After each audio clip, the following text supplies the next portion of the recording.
बिस्मिल्लाहिर्रहमानिर्रहीम। शेख सादी रहमहुल्लाह अपनी मशहूर ज़माना किताब बुस्तान सादी में बयान फरमाते हैं कि एक फ़कीर मदीना मुनव्वरा की गली में बैठा था। वहाँ से अमीरुल मोमिनीन सैयदना उमर फ़ारूक रज़ियल्लाहु ताला अन्हु का गुज़र हुआ और बेतवजही में आपका पाँव उसके पाँव पर आ गया। वो फ़कीर बेसाख्ता चिल्लाया, ए शख्स, क्या तू अंधा है? अमीरुल मोमिनीन फ़ौरन नरमी से बोले, मैं अंधा नहीं हूँ, हाँ मुझसे गलती हो गई, मुझसे कसूर हो गया, मैं इसके लिए माफ़ी चाहता हूँ। शेख सादी यह हकायत बयान करने के बाद फरमाते हैं, सुबहान अल्लाह, हमारे बुज़ुर्गों का अखलाक क्या उम्दा था। यानी सारी दुनिया जानती है, हर शख्स इस बात से बखूबी आगाह है कि हज़रत उमर फ़ारूक रज़ियल्लाहु ताला अन्हु की तबीयत जलाली थी। आप रज़ियल्लाहु ताला अन्हु इस्लाम कबूल करने से पहले बहुत ज़्यादा सख्त मिजाज रखते थे। कभी किसी बंदे की एक बात भी बर्दाश्त नहीं करते थे, किसी का एक जुमला भी आपको नागवार गुजरता था।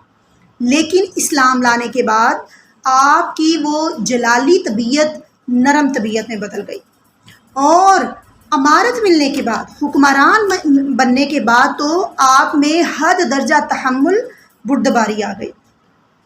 यानी इंसान का उम्दा अखलाक ये है कि जब किसी गरीब के सामने उसका कोई भी अमल नागवार हो तो उसके रवैये में नरमी आ जाए, बुर्दबारी आ जाए, तहम्मुल आ जाए। सुबहान अल्लाह। अफसोस हम मुसलमान इसके बिल्कुल उलट चल रहे हैं। हमारा गुस्सा कमज़ोर को देखते ही ज़ोर पर आ जाता है और किसी ताकतवर के सामने हमें बोलने की जुर्रत नहीं होती। ये भी हमारे अखलाक के बिल्कुल मनाफी है। उम्दा अखलाक का तकाज़ा ये है कि आपका रवैया जिस तरह ताकतवर के सामने नरमी लिए हुए होता है, आजिज़ी लिए हुए होता है, इंकिसारी के साथ आप पेश आते हैं, इसी तरह कमज़ोर के सामने भी आप नरमी लिए हुए पेश आएँ, आजिज़ी के साथ पेश आएँ, बुर्दबारी के साथ पेश आएँ। ये नहीं अपनी औलाद पर चीखते चिल्लाते रहे और दूसरों की औलादों को सीने से लगाते रहे। ये नहीं कमज़ोर को सामने गाली गलौज करते रहे, अपनी ताकत, अपने घुमंड, अपने गुरूर का इजहार करते रहे और ताकतवर को देखते ही आप ज़मीन पर बैठ गए। ऐसा मुमकिन नहीं।